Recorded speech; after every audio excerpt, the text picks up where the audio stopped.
Good morning to you all. Thank you for resisting despite the fact that it's lunchtime. I was afraid I would speak to an almost empty hall. Well, there are bad times for speaking during the day. Too early in the morning, no one is there, nor is during lunchtime, or in the afternoon, everybody's too tired to stay. Now, Elisa has discussed almost everything. I will just dwell on some specific cases, some special cases, which beyond the general trends that Elisa has discussed very well, the variation when bottling from bottle to bottle and the impact of oxygen on storability and the importance of bottling under controlled and reproducible conditions. Now, despite all that, and despite all the checks that you do to work under controlled oxygen conditions, you still have wines that seem to suffer from a less effective SO2 performance when it comes to its anti-oxidizing performance.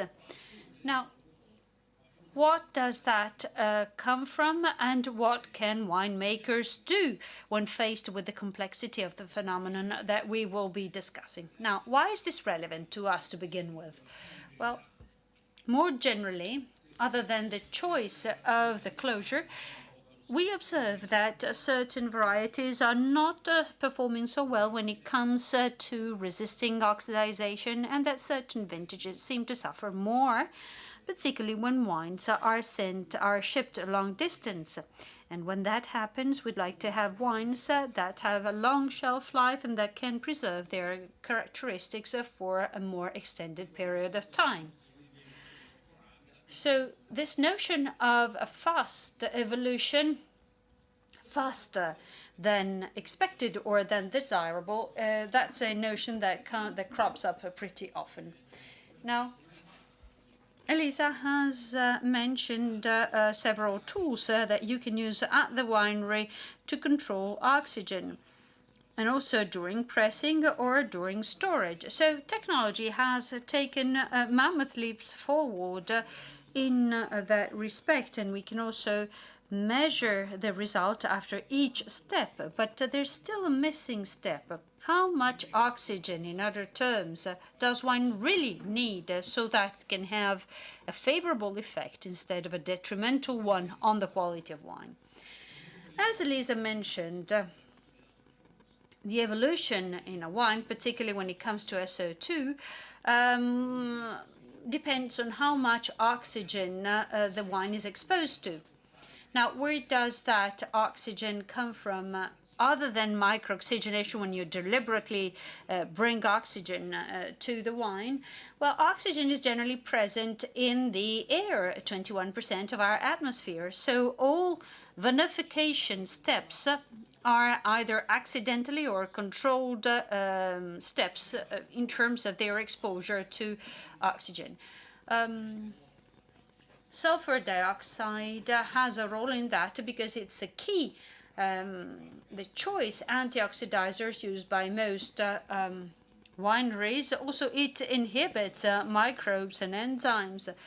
But in terms of oxygen, if you read in the old winemaking handbooks, you will find this reaction represented, which is actually not what's going on in the wine, because if that were the case, we could very easily predict that from 1 mole of oxygen that is consumed, you'd have to have 2 moles of SO2, so 1 milligram, 4 milligrams, because actually what happens in the wine is much more complex than a simple reaction between oxygen and sulfur dioxide.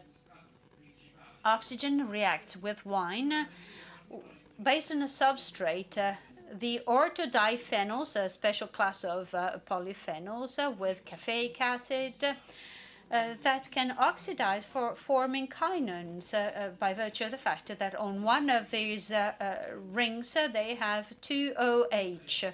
endings.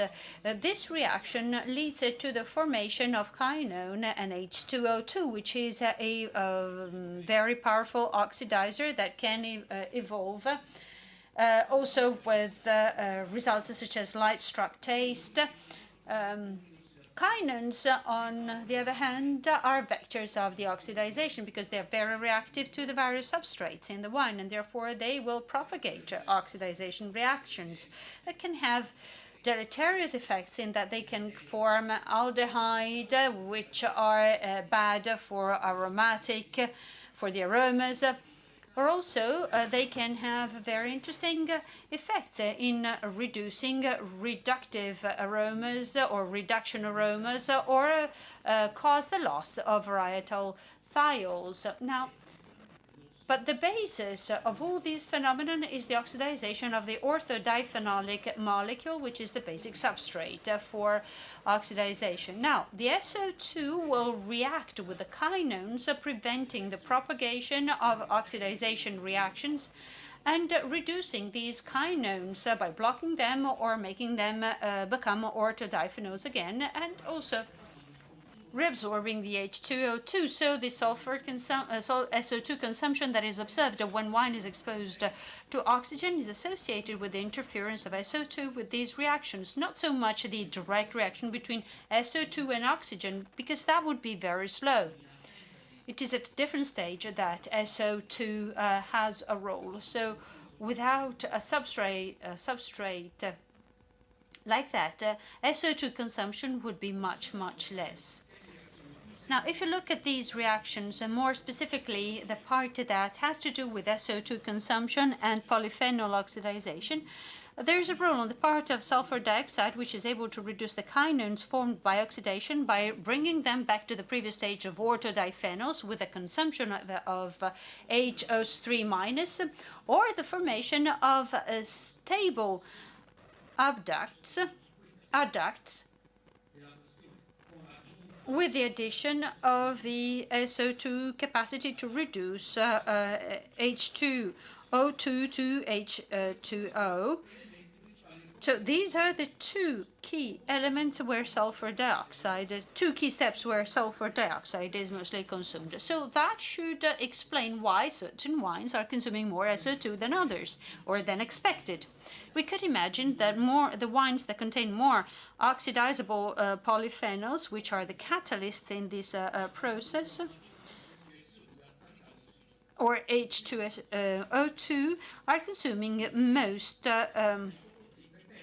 SO2. So there should be more SO2 lost when there are more metal ions and oxidization substrates. So based on the reactions, basically you could tell that the more you have material that you have to bring to the original state, the more you will consume SO2. Another assumption, which is also reasonable, and as reasonable as the previous one, is that quinones and H2O2 are not just substrates that only react to SO2, but actually are in the electrophile category, and the other one is a very powerful reducer. So in both cases, they are surrounded by other substrates that they can react with.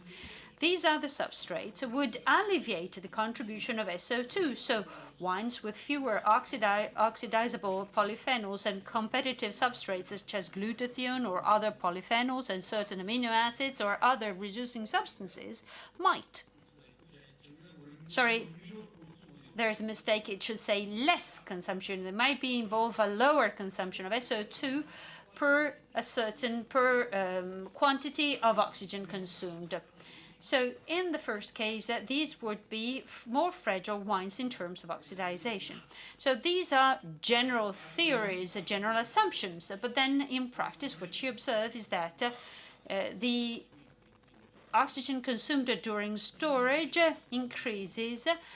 SO2 during aging is less and less, and dissolved oxygen is more or less stable because the wine can consume it more quickly than it can accumulate. And then when the reducing capacity of the wine comes to an end, the dissolved oxygen starts picking up again.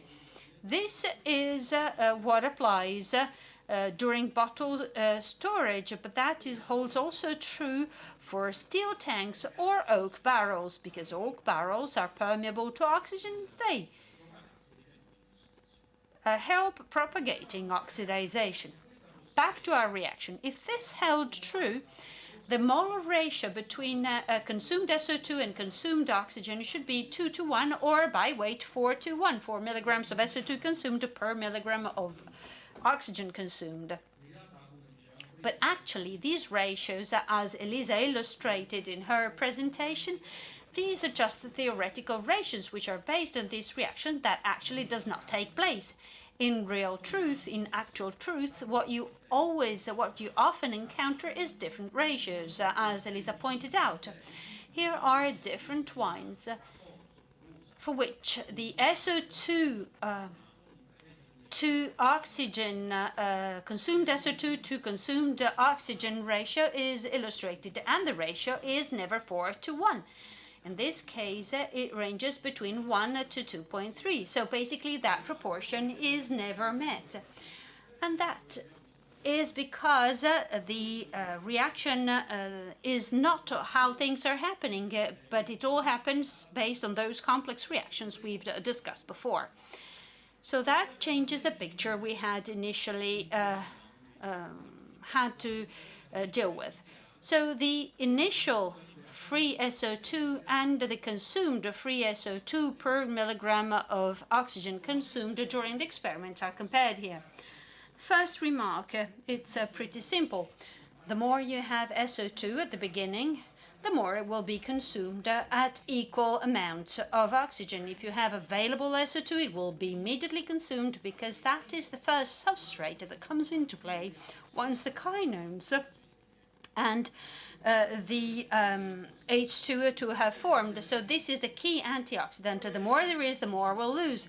But not all wines are perfectly aligned along this line, and that's where our research comes into play. There are wines that consume more or less SO2 than expected. So, in other terms, while more initial sulfur dioxide means that more of it will be used, that's slightly different for white wines, there are wines that do not fall into that picture, into that equation. This is wine 7 in our experiment, and it's an outlier, a wine that will consume a lot more SO2 than expected, also as a function, also considering the initial levels of SO2, which was not necessarily very high as a level.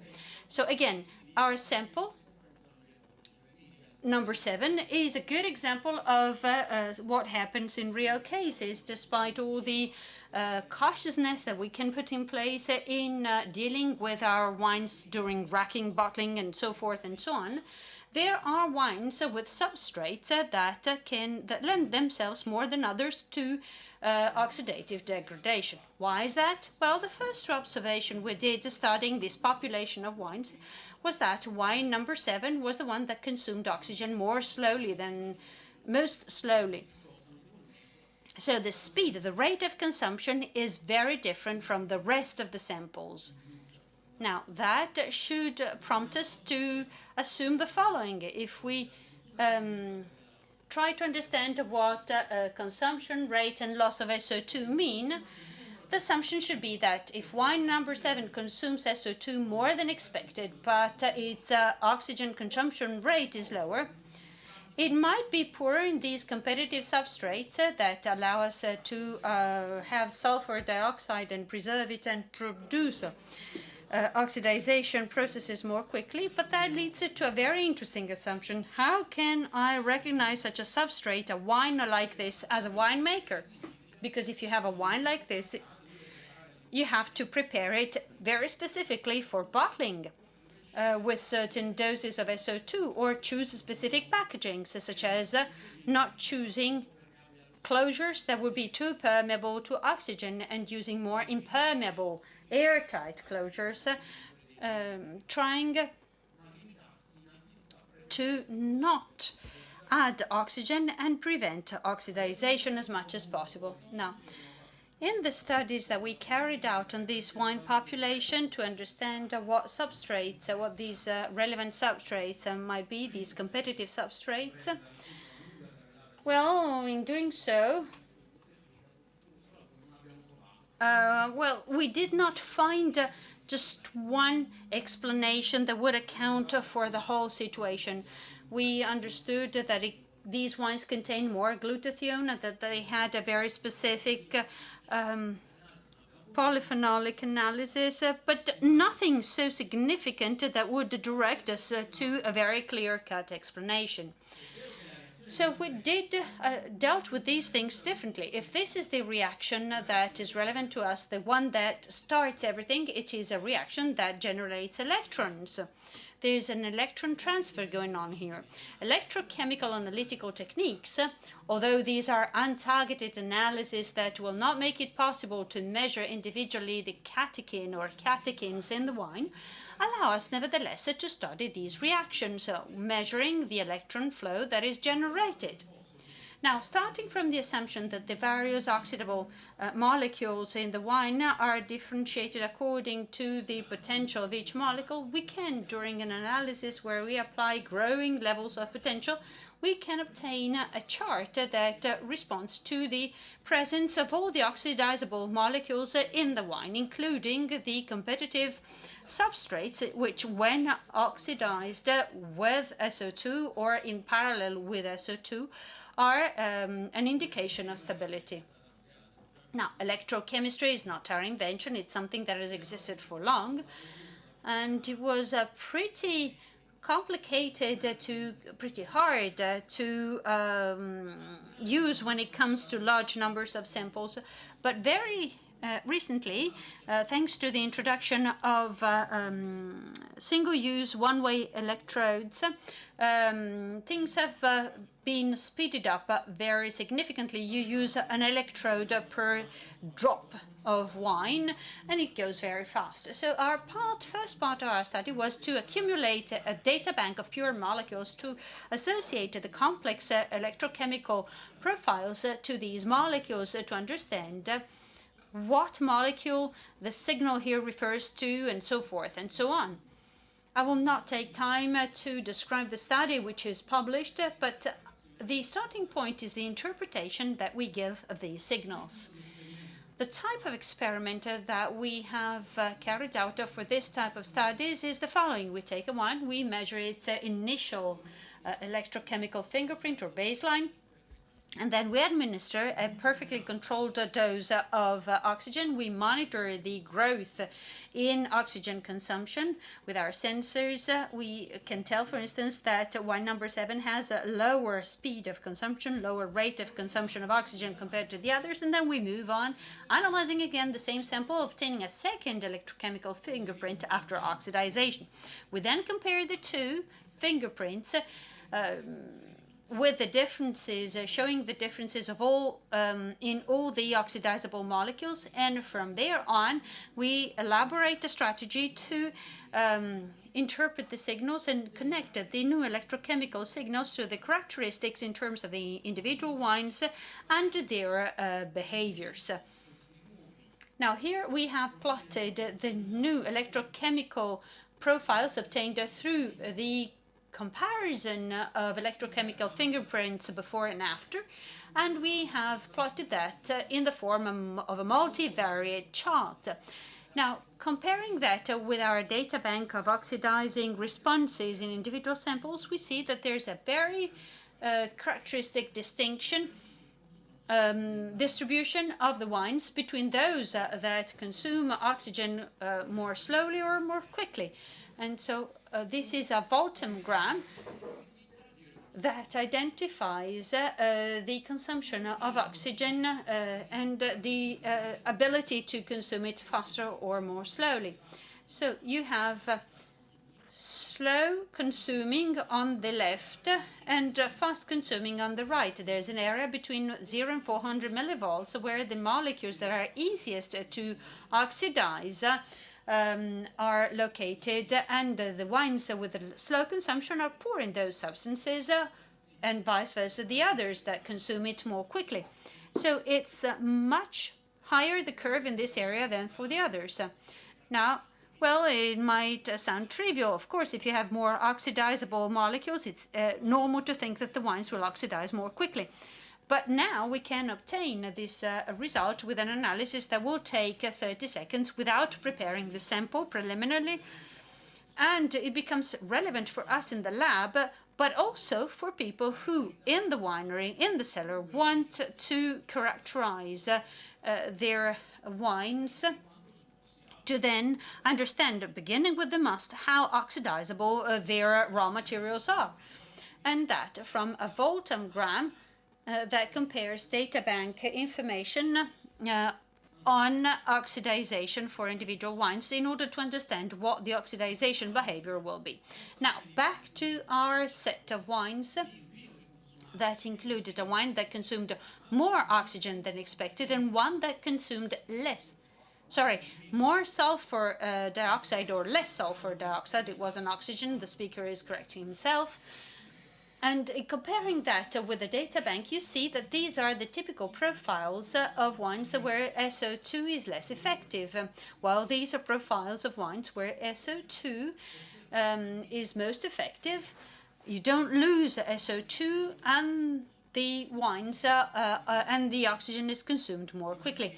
So there's a better stability in terms of the amount of SO2 in the wine. Of course, that should be conducive to the study of ascorbic acid in the wines. In certain cases, that has a role indeed, but not everywhere. So not necessarily is ascorbic acid accounting for these effects. There are other molecules that we can still identify as of today, but that oxidize a lot less and that make SO2 more stable. Questo lavoro è una sorta di work in progress. This is work in progress because parallel to that, we continue accumulating data in order to have increasingly representative databases vis-à-vis the variety of wines existing. This work is based on the need to understand the diversity of raw material and adjust precision and enology to that. Parallel to that, we carried out additional studies. And in the past, I was working for Nomacorc, and now I'm at university. But we have a cooperation at the time when I was at Nomacorc with the Edmund Mack Foundation and the Mezza Corona wine producer. We considered these wines, we exposed them to two levels of controlled oxidation for a total of 240 bottles. We have the usual production bottling conditions. We tested the evolution of oxygen in the bottles and then made these UPLC QTOF untargeted analyses in order to see what levels were influenced by oxidation. And the fact is that we do not know beforehand what we want to find or will find, and we find something that has never been described in wine before about the consumption of SO2. Partly, they are very interesting because they involve a number of molecules that we would consider antioxidants, such as cysteine or glutathione. If you want to know more about that, please go and read this paper that was published, and then tomorrow afternoon in the International Room, you will have the presentation by the representative of the Edmund Mack Foundation, who will present this work, and I'm talking about Mr. Arapitsas. He will tell you about these things and even more interesting reactions and molecules. Then there is another piece of study that I worked at together with the University of Saragossa about, again, consumption of SO2 when exposed to oxygen. And it is this one, it is about reds. Normally, you tend to forget that reds too oxidize, but they also consume SO2. Here you have a number of wines included in this study, and we have especially two wines where, as expected, had a reduction in SO2 due to the consumption of oxygen. And here we go back to the TCO explained by Elisa. And this, of course, is the total SO2, but actually not much changes. And here we have other wines that in the same conditions consume oxygen, but initially the SO2 remains intact. There is an initial phase of oxygen consumption that anyway involves a consumption between 5 and 7 milligrams per liter, which is a lot, and there is no influence on the part of SO2 in the oxygen reactions. Now, it is not so that we understood and identified why that happened. And I'm talking about chemical species. We did not identify them. But once again, these wines include and contain antioxidants which are capable of rapidly consuming O2 without involving SO2. So we have an antagonist behavior, which means that SO2 in a way is preserved and it is more stable. And these are wines that are suitable for low sulfite level bottling, for instance. Now, I'm about to conclude, and I will try and be brief. First of all, it is not so that all wines consume the same level of oxygen or lose the same quantity of SO2 if the consumption of oxygen is the same. And some wines consume more SO2 than they theoretically should, and luckily also the other way round applies. The interaction and the relation between SO2 and the rest in the wine is that it is not a direct reaction that we have. I hope that I was clear about that, but its consumption is linked to the oxidation of polyphenols, and then we have SO2 following suit. First observation, and it is a diagnostic one, is that there would seem to be a confirmed relation between the speed in oxygen consumption and the tendency to consume too much SO2. And that certainly is valid for whites. Possibly the studies I mentioned showed that there are reactions we do not know yet, and this is sort of paradoxical because the first person publishing something on wine in this respect was Pasteur a long time ago. But the problem is still there and the issue is still open. So possibly we are not capable yet of describing the phenomenon in all its parts. Interesting contributions could come from the usage of electrochemical methods whereby we do not focus on the single and individual molecules, but in a general way. And the electrochemical methods are also easy to use in the winery, which means that also enologists can have and find their parameters in relation to wines that oxidize a lot or vice versa are highly resistant to that. Thank you. Thank you very much for your attention. Here I pay tribute to the